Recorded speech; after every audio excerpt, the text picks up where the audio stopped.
Hey guys, Asarai here, back at it again for another Simples of Shoutcasting. We're already on episode 3. And what's kind of special about this episode here is that XSplit, which is a Filipino-developed streaming software slash service, actually reached out to us and asked if we could do a collaboration. And well, I actually said, yeah, I would be interested in doing so, and so we're gonna have a streaming, or rather a sponsored segment later at the end of this video wherein I talk about their XSplit Gamecaster. For now though, let's talk about this episode for the Simples of Shoutcasting. Third episode is gonna be talking about how to start your own broadcast. And it might seem that this is a tutorial on how to, like, you know, prepare the software and everything. And it will be, but also aside from that is how is the process of actually doing something in an event, let's say an esports event.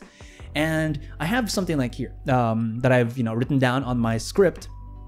So understanding how a broadcast works is a must for those wanting to work in events. So what I'm going to be talking about here isn't only for esports per se, but also can be applied to other types of events. It really is similar to each other. The way that they do the pre, the mid-event, and the post-event is, again, pretty much the same. It helps you figure out which part of the event can be the easiest or hardest to do, and which part of the event is most likely to kind of mess up. Or if ever everything messes up, you have an idea or some backups that you can do to, kind of stall while you're fixing those particular issues. And again, believe that whenever you go for these events, that nothing will go as smoothly as you want it to be. Like, for example, if you're gonna be, kind of doing an event in ESGS, or you're doing a segment in ESGS, like shoutcasting, something like that, there could be issues with phone connectivity. If it's a mobile game tournament or something, there could be issues with the hardware that's being used. Maybe the mobile devices are not working. The PCs have some issues connecting with each other. There really are numerous issues that could pop out in any event, and being aware of that really does help you. So this one, we're just going to be talking about two things for this part of the video, which is we talk about what happens as the talent side, and we talk about what happens as the broadcasting side. So the broadcasting is the production, the logistics. Logistics is the one who helps they're basically the manpower who roams around the entire event and make sure that everything is running smoothly. The production is the one that obviously controls what's happening on the stage, what's happening on the stream, so on and so forth. And of course, the talent is the host, the shoutcasters, and all of that. So the preparations, the pre-event, what happens after you get the gig for that particular event.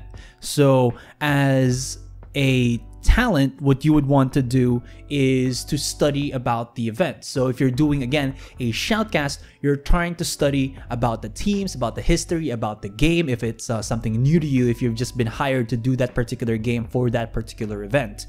Next up is, of course, interviewing the participants. You get yourself a little bit of that background knowledge on the players so that you can create what is something that is very important in hosting and shoutcasting, which is creating a storyline for these teams and for these players. Because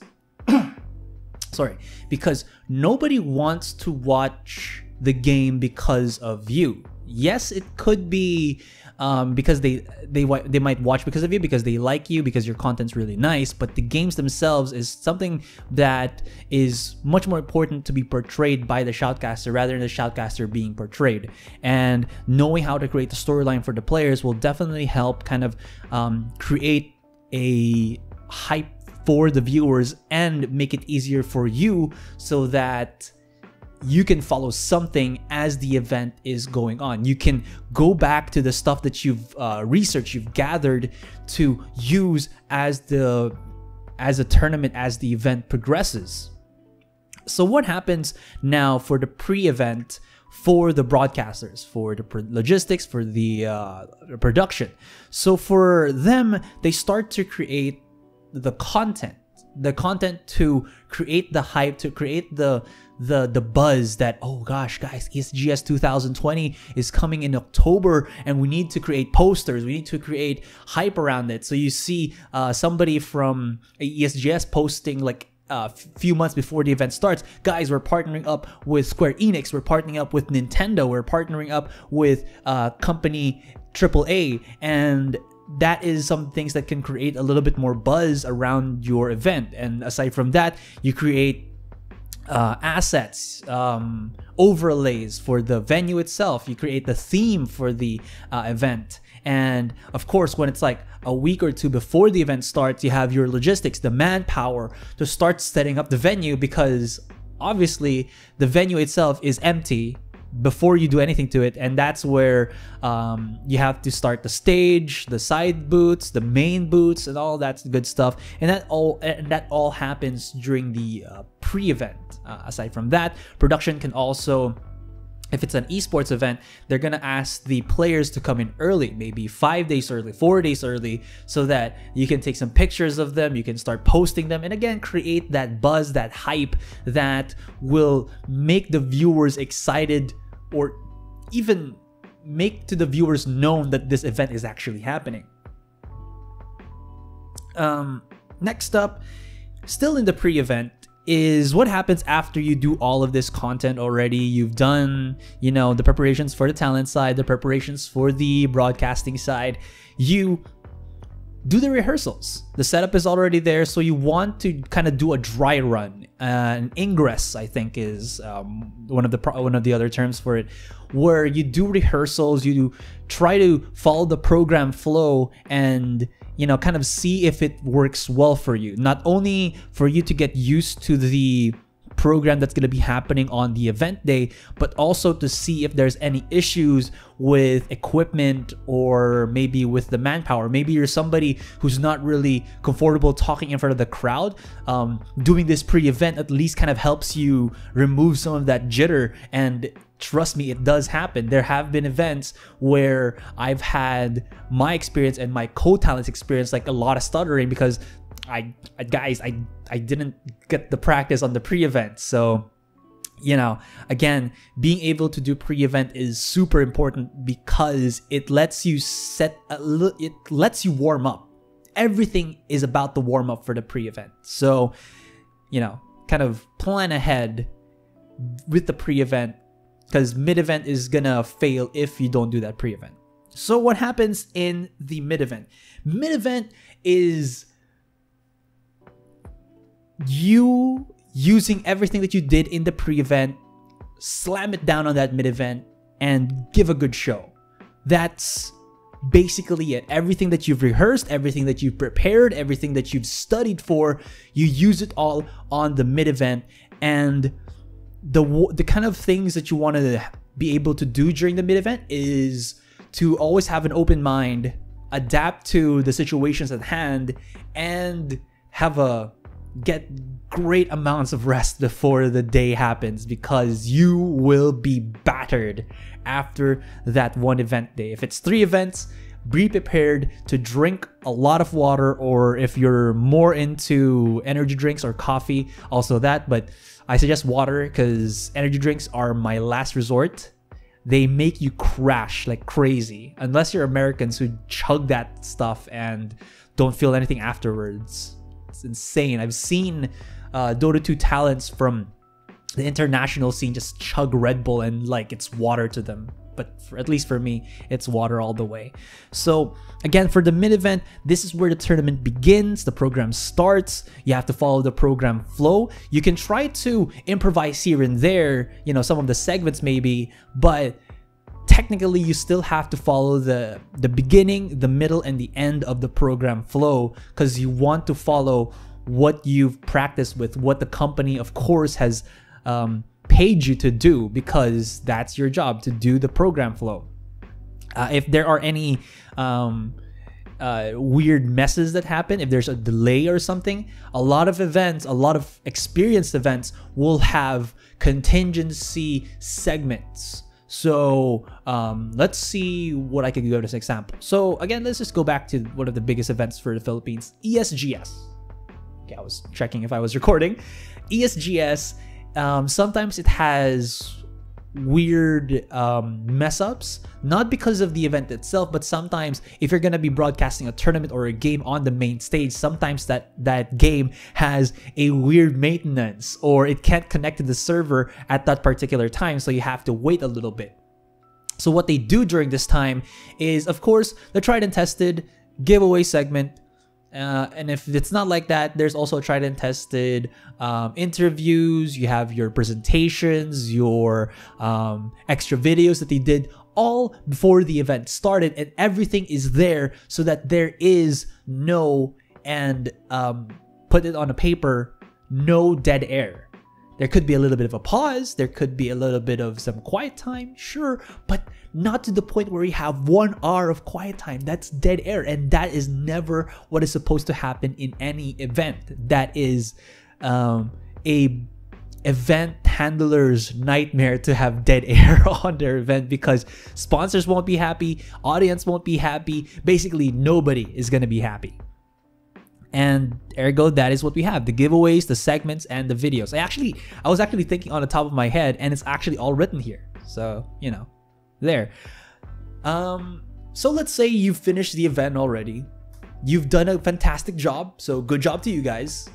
And what happens on the post-event? So the post-event is, I guess, more of closing up and also learning. So closing up, I just mean that by the egress, where you pack everything up, of course, from being a blank empty hall to having the coolest amount of shindig that you can have. I don't know if kids still say shindig, but yeah, you set up everything up. Now you have to strip everything apart and look for another event.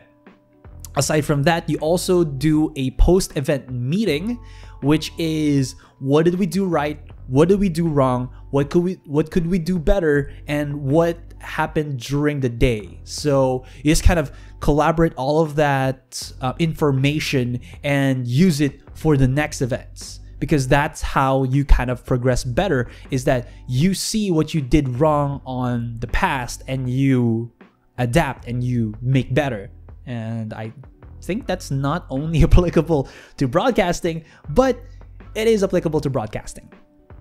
Aside from that, if you're on the broadcasting side, the production, right? So they take a ton of videos during the mid-event, and they use all of these videos to do maybe an SDE or a after-event video. So an SDE is what you call a, wait, is it SDE? No.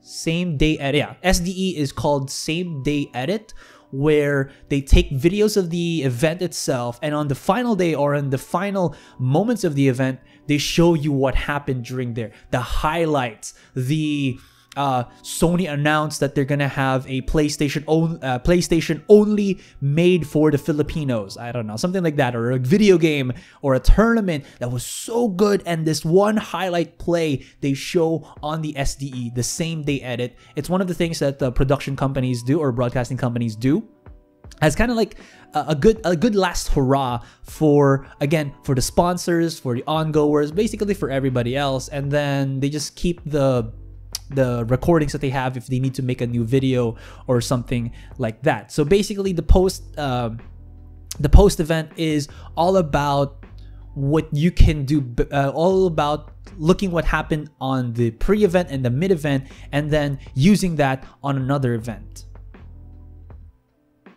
So that's kind of it. It's very simple to, you know, kind of figure out what to do in an event once you kind of dip your toes in it. But it also, I hope this kind of video helps you with this one.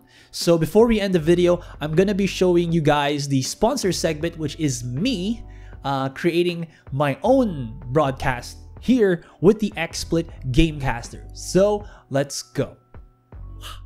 Again, thank you so much for XSplit for sponsoring this video and including me in their XSplit family. Now for this segment, we're gonna be teaching you guys how to start your own broadcast using their XSplit Gamecaster, which is of course their streaming software. Now, it is just software, so you need some hardware to go along with that, and of course that is some of the things that you have to acquire for you to start your streaming journey. So I'll show you guys what I have for my particular setup. Now, when I'm streaming, I basically have this PC setup that will help me on my streams. So one of the most important things, or probably the most important thing that you need on your stream, is the microphone. Having a good microphone will definitely at least be pleasant on the ears of your viewers, and it will allow you to talk to them much better, I guess. Which is again the reason why you should invest in a good microphone. Now, if you don't have the budget for it, having a gaming headset that has a microphone will do. But if you're really serious into streaming, really investing in a better, audio microphone will definitely amp up the experience. Next up, after the audio, you need some video. So a webcam also helps with of course, the visual of like, what does this streamer look like? So that is what the webcam does. Of course, if you are also kind of like a wacky type of streamer and you want to show like your movements and stuff, your wacky side or your serious side to the audience, a webcam definitely helps with that. And the kind of last thing is having a good PC. Now, this isn't me bragging about my PC. It's more about having a strong PC that can stream and game at the same time will definitely help out your viewers' experience, because there will be no latency or lag or anything, and it will help you because your gaming experience won't be hindered by your PC. So if you don't have a strong enough PC to play the game that you want to stream, you might want to think about streaming a different game that can be handled by your laptop or your PC while you're streaming. So with that out of the way, let's get into how you can set up your stream with the XSplit Gamecaster. Alright, so I'm going to be showing you guys how to set up your XSplit Gamecaster. Now, before everything, XSplit Gamecaster has a cloud save feature. So for example, I created everything on my PC1 or Aseroid PC. If I go to Aseroid PC2, it will carry everything over through the cloud, which at least makes it easier for you to transfer your streams if you're somebody who streams maybe from computer shop to computer shop, which is kind of like a common thing here in the Philippines. So first of all, you'd want to open up your tab and then go to XSplit Gamecaster, or hang on, XSplit Gamecaster, search it.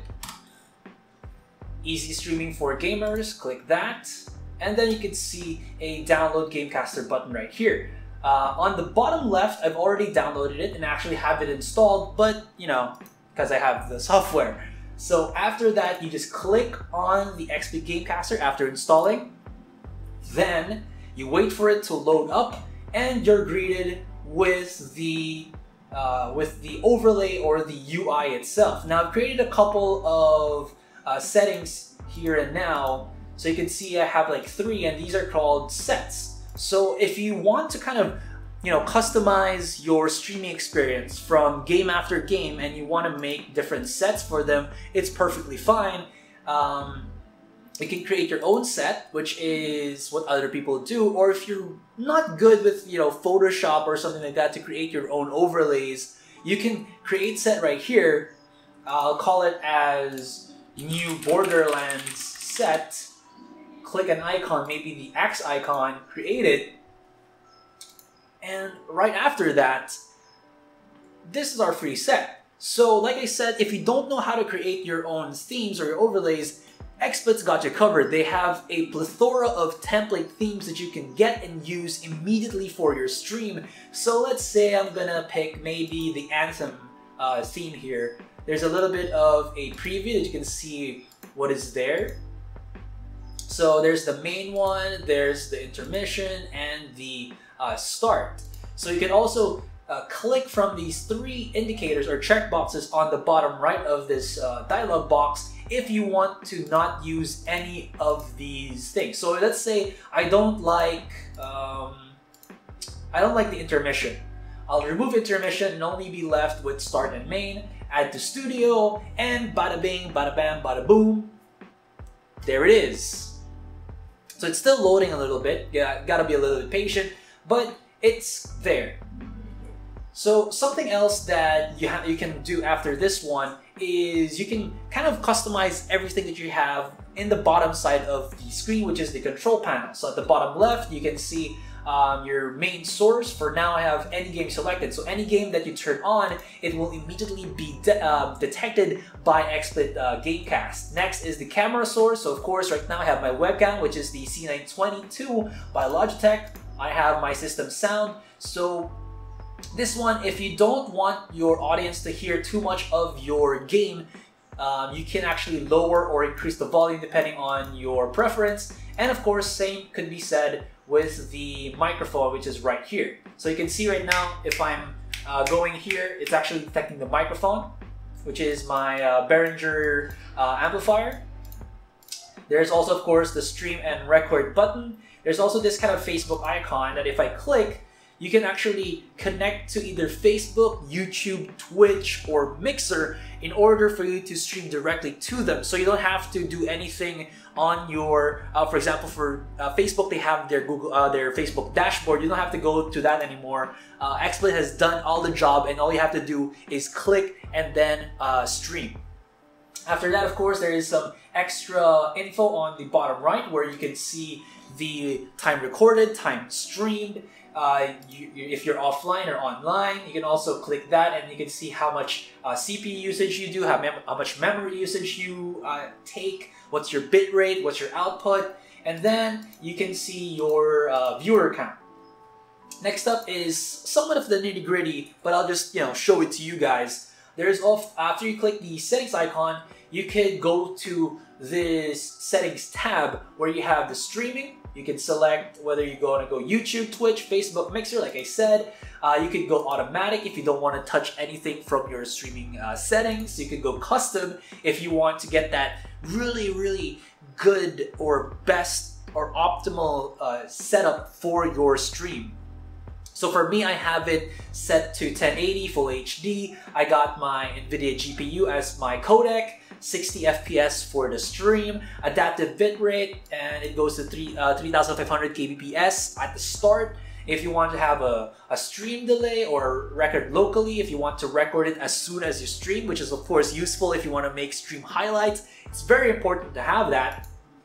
Next up is recording. So if you want to have your recording automatic or custom, so you can also go get 1080 or something, or if you don't want to stress it out, maybe 480, so on and so forth. Devices, so here you can select your system audio, what audio is used for the stream, what microphone is used for the stream. Also has a little bit of features here like microphone boost, remove noise background, hotkeys if you want to be able to control your stream more custom with like your numpad or something, that could be done. Advanced options, enable in-game HUD, which I'll be showing to you guys later what that means. It's actually one of the coolest things for the XSplit Gamecaster. And my favorite, tipping. So if you guys want to tip your favorite streamer and they're using the XSplit Gamecaster, or you're using the XSplit Gamecaster, you can open your your browser, go to this link that is said, and there you can immediately tip. So enter tip for Aserai Gaming. Let's say you really like this content I made, you give $100. You said, "Thanks Aserai for being so awesome,"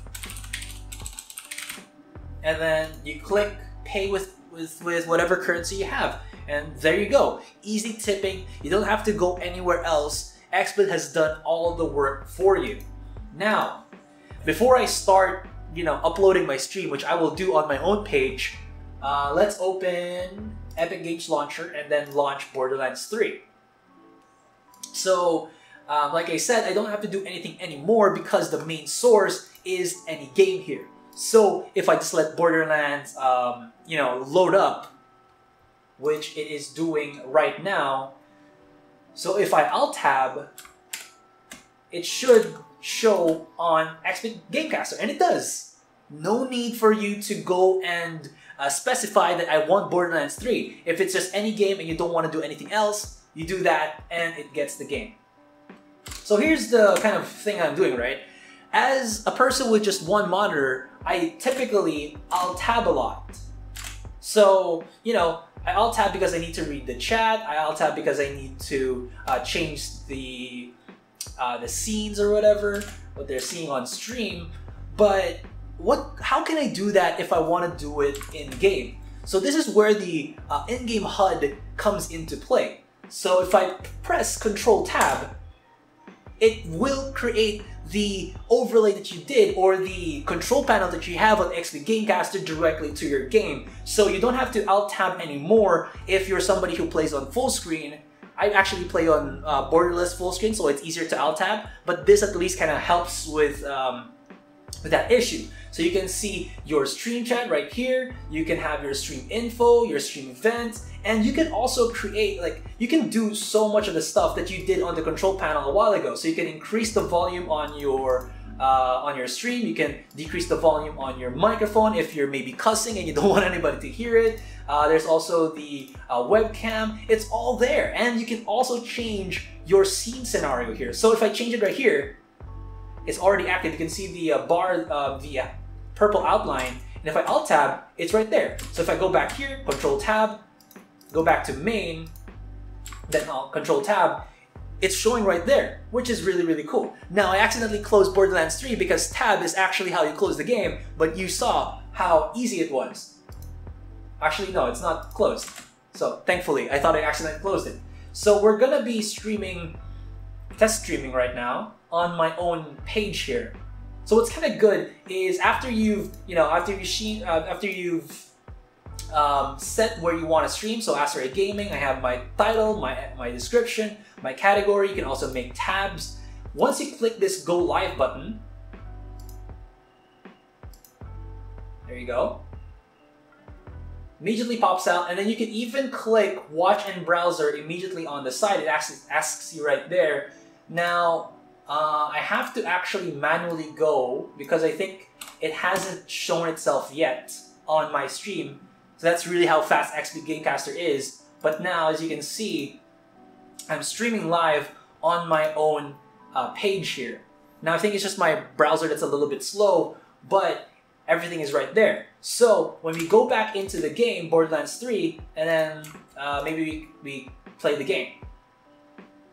Let it load for a little bit, I'll press Control Tab, and everything is right here. I got 2 viewers on the right, stream started just now, game is Borderlands 3, title is stream, test stream, and then you can chat with your peeps. Hi peeps!